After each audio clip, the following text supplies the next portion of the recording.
Hello दोस्तों, welcome again back to my YouTube channel banking views. आज फिर एक नए टॉपिक के साथ, जैसे कि बैंकिंग में मेरा खुद का टारगेट है कि मैक्सिमम लोगों तक बैंकिंग से रिलेटेड जो क्वेरीज है, बैंकिंग वर्डिंग है, मीनिंग है, जो फाइनेंस से रिलेटेड है, उनके बारे में बताया जाए। तो आज ऐसा ही एक नया टॉपिक, जो आप देखिए, आपको मैंने पीछे सीआरआर बताया, सीआरआर क्या होता है, एसएलआर बताया, जो एसएलआर क्या होता है। आज आरबीआई की एक विशेष टर्म्स है, वो है बैंक रेट। बैंक रेट क्या होता है और रेपो रेट क्या होता है। दोस्तों, आम आदमी जब किसी से उधार लेता है तो उसका लेन देन चलता है, उसको ब्याज देता है। इसी तरह से बैंक जितने होते हैं वो रिजर्व बैंक, क्योंकि रिजर्व बैंक बैंकिंग का हेड है, और रिजर्व बैंक का, क्योंकि रिजर्व बैंक की जो साख है वो ये है कि पूरे देश में स्ट्रक्चर बैंकिंग का प्रॉपर चले और किसी भी प्रकार की लिक्विडिटी में या किसी तरह की कोई प्रॉब्लम ना आए, उसको मेंटेन करने के लिए आरबीआई अपने नियम कानून बनाता है।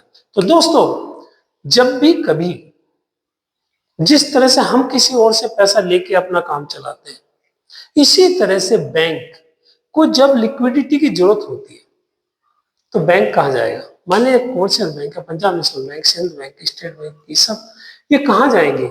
ये जाएंगे आरबीआई के पास, और आरबीआई से कहते हैं कि सर हमें लिक्विडिटी दीजिए ताकि हमारा लेन देन में कोई दिक्कत ना आए।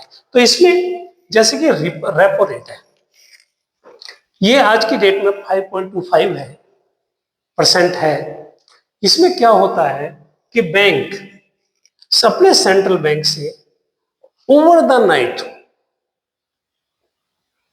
एक दिन के लिए पैसा उधार लेता है और अपनी लिक्विडिटी को मेंटेन करता है, और एक दिन से ज्यादा अगर उसको जरूरत है तो फिर उसको आरबीआई में बैंक रेट पे पैसा मिलता है। मान लीजिए उसे एक दिन से ज्यादा, 2 दिन, 4 दिन, 6 दिन, मैक्सिमम 28 डेज तक वो उसे पैसा चाहिए, तो वो कैसे करेगा? आरबीआई के पास जाएगा। आरबीआई कहता है ठीक है, हम आपको पैसा देते हैं लेकिन आपसे इंटरेस्ट चार्ज करेंगे, और इंटरेस्ट चार्ज करेंगे, आज की डेट में बैंक रेट है 5.50।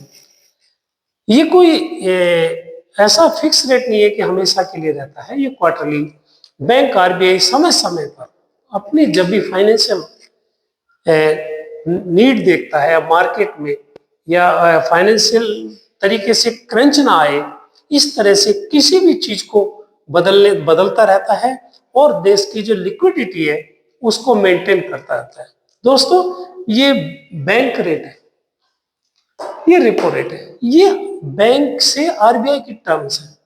लेकिन आप लोगों को ये समझना चाहिए कि जैसे मुझे जरूरत पड़ती है, मैं बैंक जाता हूं तो मेरे से बैंक ब्याज लेता है। एक दिन का तो हो सकता है कम ब्याज ले, लेकिन एक दिन से ज्यादा तो ज्यादा ब्याज लेगा। इसी तरह से बैंक और रिजर्व बैंक के पास जाते हैं, वो एक दिन का ब्याज लेते हैं तो सीधा एक दिन के लिए रेपो रेट पे लेते हैं, और यदि एक दिन से ज्यादा वो लेता तो बैंक उसमें बैंक रेट के अनुसार उसको चार्ज करता है और बैंक की लिक्विडिटी को मेंटेन करता है।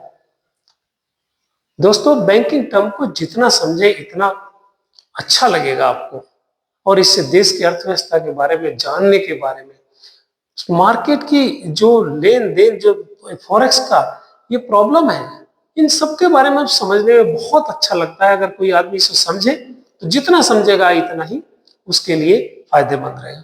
ठीक है दोस्तों, आज आपने समझा कि रेपो रेट क्या है और बैंक रेट क्या है। प्रेजेंटली मैंने बताया रेपो रेट है 5.25% और बैंक रेट है 5.50। ठीक है, मिलते हैं अगेन दूसरे किसी नए चैप्टर, नए टॉपिक के साथ। Okay, thank you, best of luck.